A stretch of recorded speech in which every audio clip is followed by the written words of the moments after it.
welcome back to I Am Sent. And on set with us is Latoya, and she's been giving us her story as how she grew up and where God has taken her in life. So Latoya, you were telling us about that point with your friends and, them being there for you, and they were not the type of friends that kind of led you astray. I mean, what kind of friends were they truly? I mean, could you have called on them at any time? Yes. Could you have...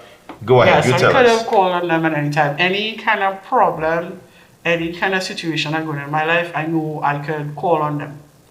You understand? They wouldn't question why and this. You understand? They would move. You understand? Because the point in time when I was sick and I said that I was fainting back to back, one of my friends I reached out to, and he was the one who reached out to my parents and saying there's something going on with Toya. Go and check on her. Go and see what's happening and something like. So they are not the type of friends that will lead you astray. Probably maybe to lead you on to go and drink something in the bar. But well, of course, they consider that to be fun, But otherwise, they seek the best interest. Again, they respect my decision on my walk, and that is all that really matters. I want to go to a bit of... You stated that your friend called you on your parents or so on. Tell us a little bit about home, in growing up. How was it for you? Was it very pleasant? Was there any issues that you had, that kind of thing? Home has its challenges. Well, I guess any home has its challenges. But I can say that if things could have been done differently, yes, I would have things to be done differently. But I know for sure that with my children, I will do things differently from how I was brought up. Right? So I try to teach my children different things that I wasn't taught growing up. You understand? I got love, but not the amount of love I probably would have preferred. So I give my children a lot of love, affection, time that I didn't really get growing up. So I just choose to do it differently. So. And how do your children receive that now? They're spoiled. They're spoiled bad. Well, I guess that will happen in a case like that, but then you also have the opportunity to show them what is right from what is wrong and so on. Yes. And I guess, and not only guess, but those are your 3 kids at this present time.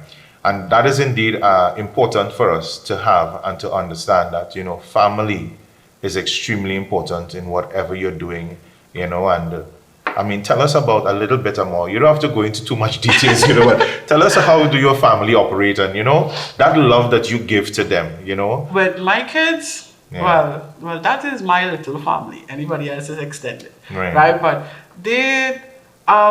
they appreciate the little time that we spend together. If we decide to do a little movie night, we all sit, we pop our popcorn, or even just last night, we sit down and had dinner all together, and you understand, there's and my littlest one, she's like, Mommy, we're eating as a family. Wow, that's nice. Right. That's nice. So those things I really love, and I would have loved that with my parents, my siblings and stuff, but I am happy that I am able to do it with my little Brady bunch. Well, of course, the way that things were done before in many families, they would have had some things like that. But it's good to hear what you're saying because, I mean, that really makes a lot of sense, But outside of just the home, do you all do anything specific? Yeah, we will go out.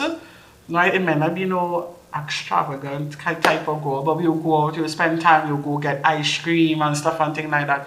So I try to have that kind of bond with them and would like to continue to have that type of bond with them, that even though when they get old enough and they might not want mommy no more, that they could still, come to mommy and talk to mommy, or as I say, I would love them to live with me, and they would be like, yes, mommy, I will live with you, And grandparents be like, nah, when they get older, you don't have time.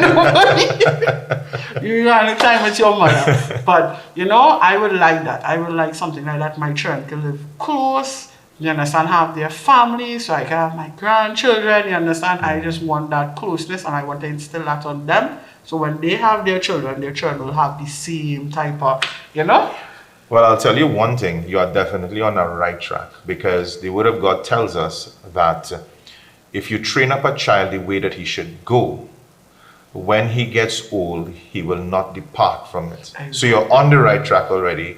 Just you continue with that prayer and development and so on, and that is a good thing so far. I want to just go now into, you have moved now from where you were with your friends, you were liming, you were drinking, you were having all the fun in the world. But now you have now dedicated your life to the one and only Jesus Christ. Give us an insight as to how that transition was and how you moved from there, and what is it like today? But give us a transition. We get to those others as we go. It hasn't, and it is not easy because we face temptation every single day. It's temptation, even if it's just by the thinking. Right? But me, as I started out, because I still learning, but I just get plenty conviction. You get plenty conviction, but I know the conviction is to keep you on the right track. That's right. Right? So, for example, one of the convictions is that at other time, you're going to work and somebody's like, you can spare me some change or something, and it's like, no, you're like, no, and you just pass that person going, and the conviction started hit you, give the person the money. I was like, no, you're fighting with this conviction. It's like, no, but I only have $20 and they don't want to, And like, go and give this person the money. So now you had to turn back now after they don't work faster, you turn back around now to give this person, and you say, have a blessed day. You give them that money, and then you hear this little voice saying, how you feel? Like, you're grumbling to yourself because it's $20. You understand? Yes. But in life, to me, right, I know I get closer to God because I see those convictions, and I know it's just like, when you start to get them, it's like, all right, you ain't start to fight no more, you ain't fighting no more, you're just like, all right, yes, all right, Father, I will do it. You understand? But, trying to do my best, the best way I can, and at the end of the day, God knows my heart. Yes. Right? Yeah. But your daily walk with Him, Right. what would you say that is? My daily walk is, I get up in the morning, thank Him for getting up on, waking me up for the day, cover my children, get them ready for school, cover them, pray with them, send them off, right? When they come home, help them out with whatever work, so on and stuff. And I do in the night have little prayer sessions with them to hear where their prayer life is like, and they surprise me sometimes, you understand? They surprise me sometimes on what they say. Right? And then most of the time, if not with them, I just have my little alone time, and I will read, and I like to do praise and worship until it's time for me to clock out for the night to begin the next day, and I just do it all over. Very good. And I mean, that's so important, that walk with Him, because, the Word of God again tells us that any man that must come after Christ, he must deny himself and follow. He must take up his cross and follow Him. And I mean, I understand that it's not an easy thing.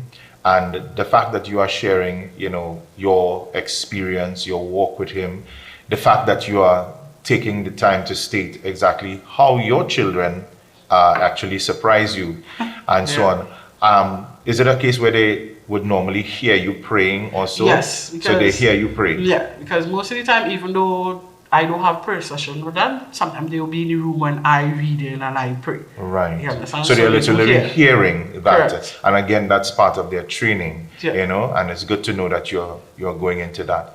But I'd like us to just, from your perspective as someone who is a believer, what advice would you give to the unbeliever or to someone who is a believer as well, in terms of that walk with Christ or that transition, whichever, how would you deal with it? My advice is, it is never too late. God is there. Just start. Start. Reach out to Him. Pray. You understand? He's there. He's listening. He's watching. You understand? He's just waiting for you to come to Him. You understand? It may not happen now. You may not feel it now. But once you continue and be consistent, you will start to see the things that He has done for me, because I have peace. I might not have riches, or how some people might want to say, you're not rich, but I'm rich in faith, Amen. I'm rich in peace, I'm rich in happiness, because sometimes you see things going wrong, and I smile at me, understand? Yes. People like, why are you smiling at it blowing up, then fire? No, because I leave it in God's hands. He will deal with that. You understand? So why stress over something that you can't control?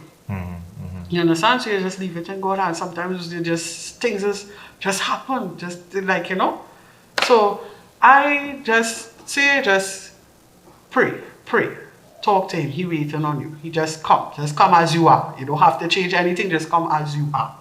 Yes. Yes. And that is indeed a good point to give to someone, because many times people also think that, you're making a statement early on that many times people consider themselves to be unworthy. Right. Right? It's like they wonder, I've done so much wrong, I've done this. I mean, in your eyes, I guess it's clear. We all done wrong in our life. We all done wrong. And you know what have people, they say that your wrong is bigger than mine. No, it have no big, it have no small. Everybody done wrong.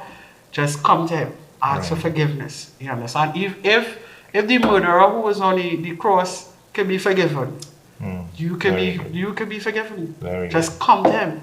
You and that's understand? a really good, valid point there, a debt.